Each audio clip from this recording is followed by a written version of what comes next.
Бірақ қазіргі кезде қазақтар арасында туған күнді атап өту үлкен үрдіске айналды. Туған күн кешінде торт әкеліп, оның үстіне балауыз шам жағады. Шам саны толған жасына қарай өзгереді. Шамды үрлеп сөндіру кең көлемде таралып, күннен күнге санамызға туған күннің ажырамас бір бөлігіне айналып бара жатқаны анық. Жалпы осы нәрсенің шариғи түрде үкімін айтып берсеңіздер. Бисмиллахиррахманиррахим.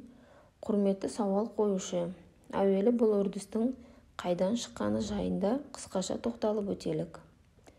Деректерге сүйенсек, туған күнде тортқа балауыз шам, свеча жағу үрдісі сонау грек халқынан бастау алады екен. Ертеректе гректер Артемис деп аталатын ай құдайына арнап торт пісіреді екен де, оның үстіне балауыз шамдарды айналдыра жағады екен.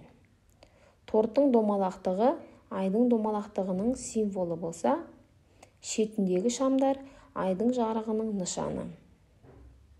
Бұнымен қатар шамның түтіні сол жерде тілеген тілекті ай құдайы Артемисқа жеткізіп барады деп сенілген.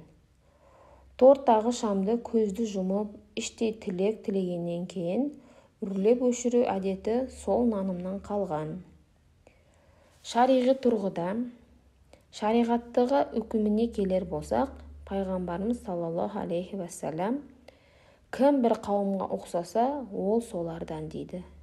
Сол себепті айтарымыз, қазақи дәстүрімізге және дінімізге жат аталмыш әдеттен бойымызды аулақ ұстаған жөн.